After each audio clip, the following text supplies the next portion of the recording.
Well, welcome back to another episode of the Phoenix Chronicles. It's a little different today. My beautiful daughter, Jess, is not sitting here with me today because I have a desire to share with you how I lost my 450 pounds. We've never really spent a lot of time going through the whole of it. I've given bits and pieces of it here and there, but I really think you need to know exactly what I did to lose 450 pounds and to understand that no matter what your weight loss goal is, you can do the same thing using the method that I have used to lose my weight.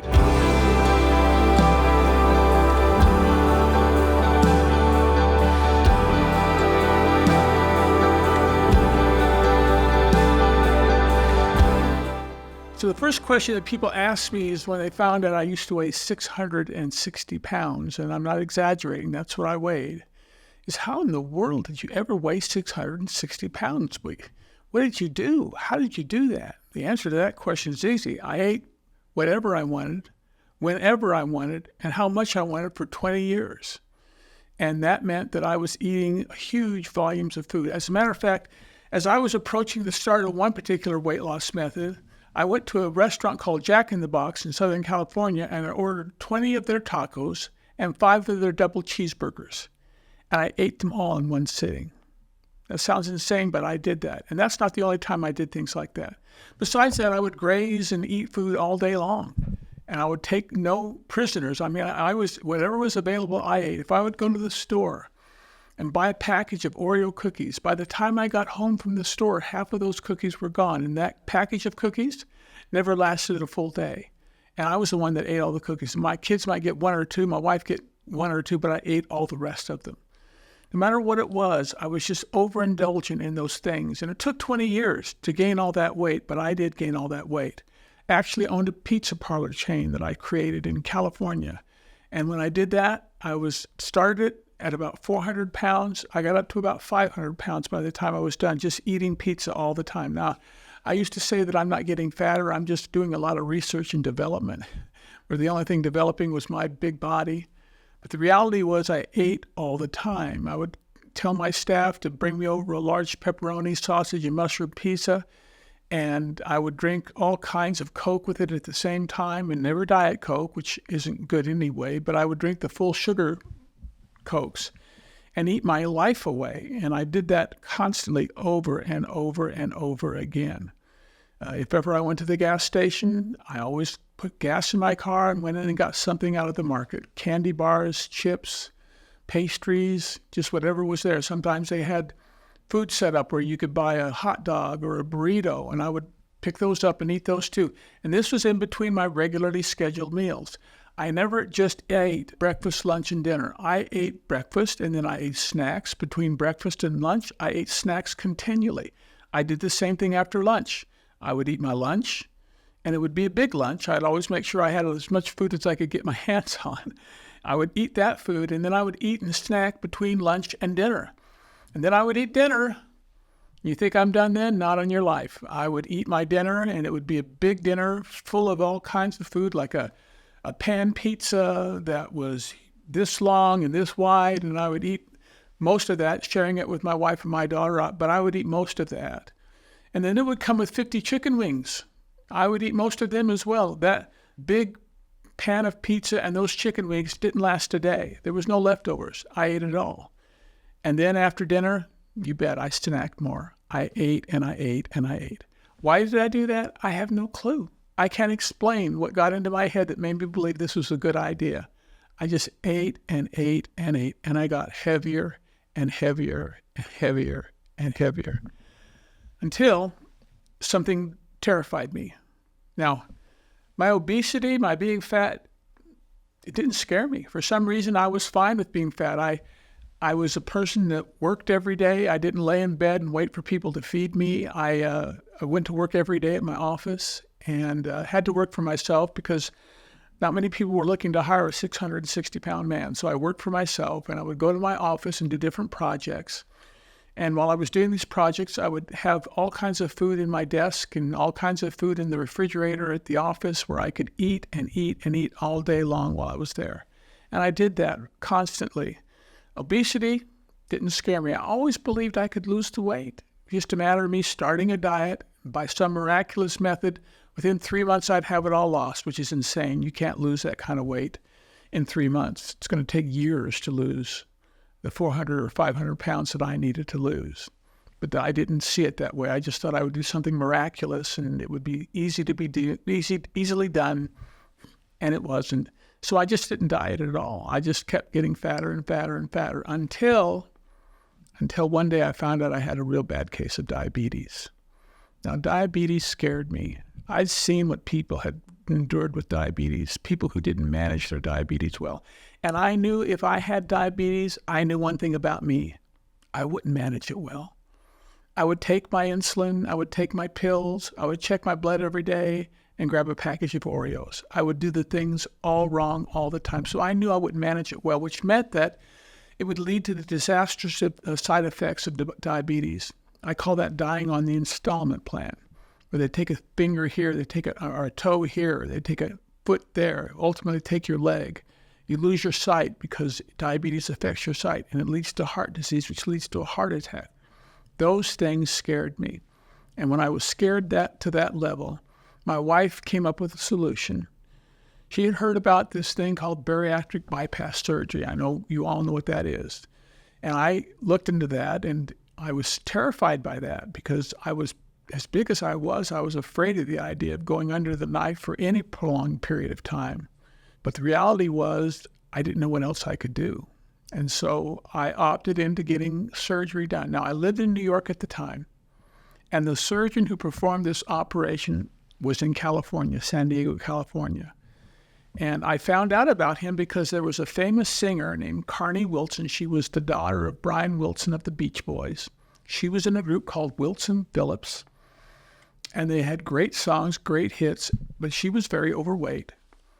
And she opted into the surgery and lost a lot of weight and looked really good after she had her surgery very quickly. And I thought, wow, this is the answer for me. And so I flew to California, had to buy 2 tickets because I had 2 seats that I had to sit in. I was too big to fit in just one seat. And with a seatbelt extension and 2 seats, I was able to wiggle my way into the plane. Got to tell you, when I got into the plane and I started walking down that aisle, there were terrified looks on the eyes of the people thinking, oh, is this guy going to sit next to me? Oh, no. Well, they didn't know I'd bought 2 tickets. But even at that, the person sat on the 3rd seat was still crowded by me. I was that big. And got on the plane, flew out to California, and stayed about 3 days preparing for the surgery. And I finally had the surgery. And the surgery worked miraculously. As a matter of fact, I began to lose weight very rapidly. I'd get on the scale day after day and see weight just falling off of me. And it was something that was amazing because I wasn't in pain from the surgery. I never even took the Vicodin they prescribed for me for pain management. I didn't have any pain. Why, I don't know. But the surgery worked brilliantly for me until it stopped working. And here's the reality of any kind of bariatric surgery. Eventually, the magic goes away.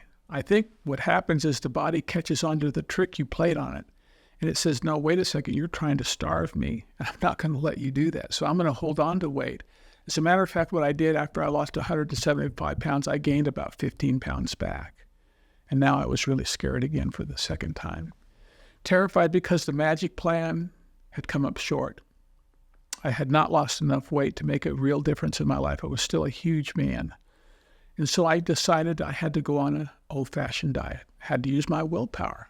I had to do the things that other dieters had tried to do and had done successfully to lose weight. And so I did that. I picked diets that allowed me to eat a lot of food because volume was always a concern of me. I went on things like the Dr. Atkins diet, the carnivore diet, the diets that say, you can eat as much as you want to of this protein, you just can't eat carbohydrates. And I did that and successfully lost weight. I lost weight on that diet, and then I fell off the wagon and gained a few pounds back. Now, I always lost more than I gained back. So I was losing weight, moving my body down the chain, down the ladder to get thinner and thinner and thinner, which was a good thing. But I can tell you that was the most stressful time of my life. I had to deny myself every day, every minute of every day. And I was so frustrated because my family didn't deny themselves. They were normal size. They could eat whatever they wanted to eat, and I wanted to eat whatever I wanted to eat. You can see by the way I was eating before, my habit was to eat voluminous amounts of food, anything I want. There was nothing off the table. I ate anything I wanted, anytime I wanted, all the time. And now I couldn't do that anymore. And so I was stressed out of my mind. I was angry. I was upset. I was upset at everybody around me who could eat whatever they wanted to eat. But I kept doing diet after diet. I would do a diet and lose 50 pounds and then gain back 10. Then I'd start another new diet, lose 50 pounds, gain back 10. Then I started a new diet. And I did this all the way down to when I weighed 370 pounds. And then I broke. I just broke. I said, God, I can't do this anymore. I am so sick of dieting. I'm done. I'm never dieting again another day in my life. If I'm going to be a 370-pound man, I'll be the best 370-pound man I can be. But I don't want to do this anymore. Now, you got to realize I had lost 290 pounds by that time. That's a lot of weight to lose. But I was still a hunk of burning love. I was still a big guy. And I was still, at 370 pounds, I was still a very obese man. But an amazing thing happened when I did that. When I surrendered my will to God and I said, I can't do this anymore. It just happened that God sent me a sense of real peace. Now, let me explain to you what I mean by that. By giving me a sense of peace, I could go into the day, start a diet, knowing that I can't have things, but since God's willpower was what I was using instead of my own, it didn't bother me. It didn't disturb me. I had a sense of peace. They call that the peace that passes understanding, because it didn't make any sense. I was doing the same thing. I was denying myself in the same way, but God gave me peace over that denial. Surrendering myself to God was the best thing that I could do to know that I could lose my weight and keep it off. Because what's the use of losing weight if you're not going to keep it off? And so I had learned this peace that made me say, you know what? I'm on a diet today, but I'm cool with it. I'm going to deny myself today, but I'm fine with that. I'm just going to be patient. I'm going to be calm. I'm just going to continue to lose my weight in the way that makes a difference in my life, because the difference is I'll never gain it back. And that was key, never gaining it back. And that's what I attained, and that's what I strived for. That's what I was going for.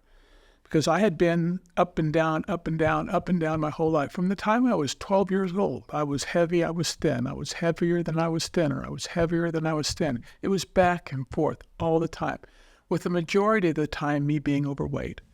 I'll never forget, even as a young boy, we'd go shopping for our Cub Scout uniforms, and we got Levi jeans to wear, and my brothers got regular size fit, and I got Huskies.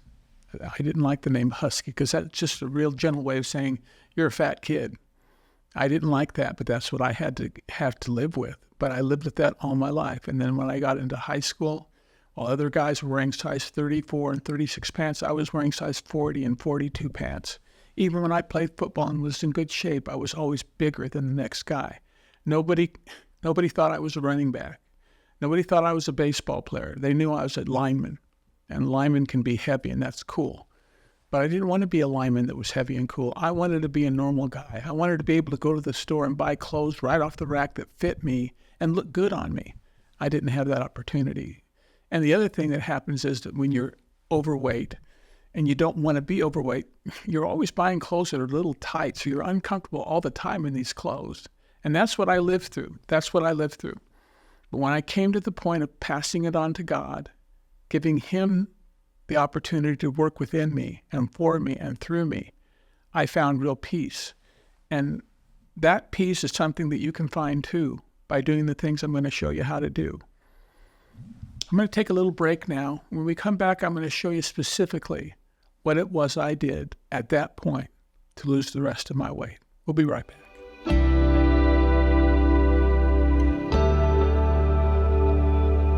Do you ever wonder why people who are on diets want to go on diets that lose weight fast? They seek out the diet that says you can lose 5 to 10 pounds a week, or 20 pounds in a month, or 30 pounds in a month. They even find diets online that say you can lose 20 pounds in a week. Not true. You can't. It's just a way for them to get your money. But the reality is, if you're going to lose weight and be effective in losing weight, you have to lose weight on a slow pace and take time to lose weight the right way. The bottom line is the reason people want to go on a fast diet is they don't want to be on the diet for a long period of time. They don't want to be in a sense of denial for a long period of time. They don't want to do that for week after week after week, sometimes month after month after month, depending on how much weight you have to lose. In fact, it's one of the hardest things about a diet is to know that I got to say no to myself for weeks on end, through holidays, through birthdays, through anniversaries, through birthdays and all kinds of holidays that you normally celebrate with food.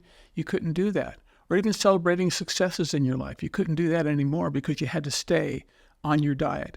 And that stressed people out. And so you know what people did? They just cheated. They just quit. I want to remind you that the Phoenix Chronicles is not a diet. It's a companion to dieting. You pick the plan that works best for you, whether that's a calorie counting plan or whether that's a plan that is based on ketosis where you eat a lot of protein and no carbohydrates.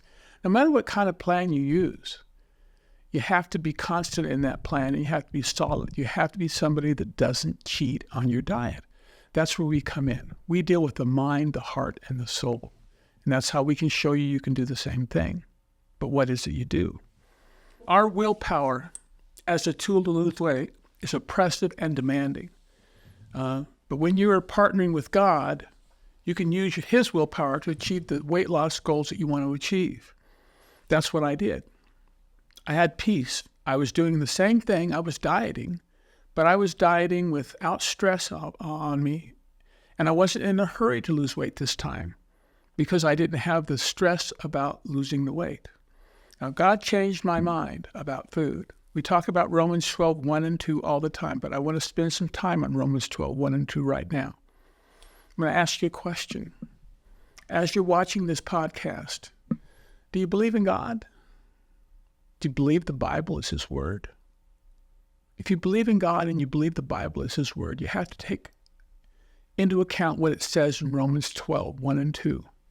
Now, therefore, brothers and sisters, I urge you, in view of God's holy mercies, to offer your bodies a living sacrifice to God, and no longer conform to the patterns of this world, but be transformed by the renewing of your mind, and then you'll be able to tell or test what God's will is, His good, His pleasing, and His perfect will. What does that mean? What does that mean? Well, how do you offer your body a living sacrifice to God? Well, I can tell you if you're denying yourself the food you want to eat, anytime you want to eat, however much you want to eat, you're sacrificing. That is the sacrifice you make before God. You sacrifice by doing the things and being obedient to a diet. And then when it says, no longer conforming to the patterns of this world, well, what are the patterns that made you obese? What are the patterns that made us overweight? We've got to no longer conform to those patterns, but be transformed. How? By the renewing of your mind. As your mind is renewed, you have the opportunity to not want to eat the foods that made you heavy, not want to eat the volumes of food that made you heavy, not want to do the things and use the habits that make it impossible for you to have the body you want to have. That's what Romans 12, 1 and 2 says. And the bottom line, if you believe in God and you believe the Bible is His Word and you believe the Bible is true, you got to believe that can happen to you. That's a deep set belief that you have to have. But if you have that belief, God will change your mind for you. You will change the way you look at food. That's happened to me completely. I couldn't drive down the street without wanting to have food here and there and here and there. McDonald's to the right of me, Wendy's to the left, donut shops to the other side of the street. There's all kinds of food out there. It's so easy and so accessible to go to a drive-through window and pick up what you want and eat that food and not let anybody know. You throw the trash away at the gas station so nobody knows you did it. You're private, you're alone, you're secretive. You've just eaten more food than you need for the whole day, and it's not even one of your 3 meals. I don't even eat 3 meals a day anymore because I don't need them. But the bottom line is, I learned that God helps us when we need it the most. Here's the thing. People have asked me, Martin, when you were 660 pounds, why didn't you ask for God's help then? Why didn't you go to God in prayer and say, God, out of control. I've lost my mind. Please help me lose all the weight I need to lose. There's a reason I didn't do that. I felt guilty. God didn't need the tacos. God didn't eat the Twinkies. I ate all those things. I was the one that made me fat.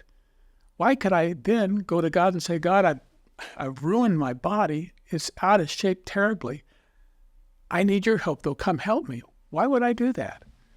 The bottom line is, that's exactly when God steps into place to help us. You know, I'm reminded of the story of the woman at the well in John, the 4th chapter. Here's a woman who's confronted by Jesus. And Jesus knows everything about her life without her telling him what her life has been. And he asks her, where's your husband? And she says, he's not here. And Jesus says, I know. He says, you've been married 5 times, and the man you're with right now is not your husband. He took her where she was, and he led her to a belief in him, so much so that she went into Samaria and was part of converting the entire town to Christianity. She was that powerful of a woman, but she wasn't perfect. She was flawed. And I was very flawed at 660 pounds, but that's exactly when God steps in to help me. And so I began to do that. I began to pray. That was the first step that I did to get myself aligned with God, to have him help me lose the weight I needed to lose. I prayed. I prayed all the time anyway. I just didn't pray intently about my weight loss. But now every day I prayed about my weight loss. I prayed for God to keep me steadfast and strong and staying on task to my weight loss. And he did. He helped me do that. And then I went beyond that. I realized I needed more. And I realized that the thing I needed most was worship music. I began to worship God. I got up every morning to do that. I spent about 30 minutes praying, worshiping, and then diving into the Bible. That worship was powerful because every worship song I see is talking about staying on task with God, staying in line with God, being a worshipful person, being an obedient person, being a follower of Christ, being a believer in God.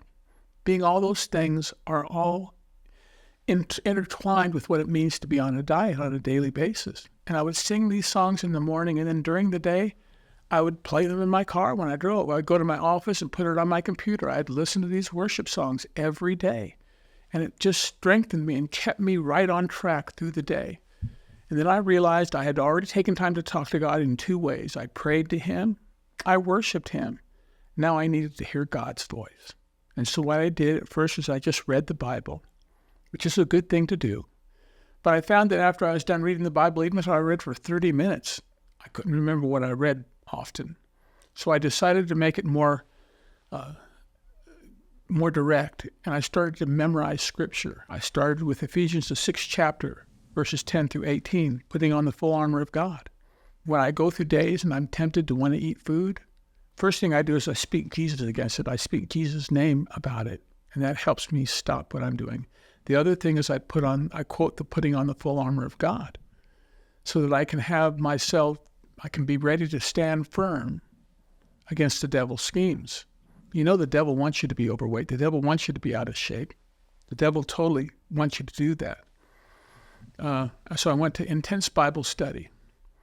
In Isaiah, the 40th chapter, verses 29 through 31, it promises there that God gives power to the faint and increases the strength of the weak. That's what he can do to help you lose weight. In 2 Corinthians, the 12th chapter, verse 9, it states that God's grace is sufficient and that his power is made perfect in our weakness. It's what God does. He'll do the same for you if you offer your body a living sacrifice to God, like it says in Romans 12th chapter, verse 1 and 2. And then every day you spend some specific time that you carve out to pray, to worship, and to intensely study the Word, memorize Scripture. Now, you don't need to spend more than 30 minutes a day. You can start at 15 minutes a day. It's going to grow on you because you're going to enjoy doing it so much. But just start at 15 minutes a day. Carve out that time. If you really, really want to lose weight, if that's really important to you, if it's not just, well, I'd like to lose some weight, if it's not that, if it's, I really must lose my weight, then you can carve out that 15 minutes a day to do those things. If you do those things, I'm going to make a promise to you.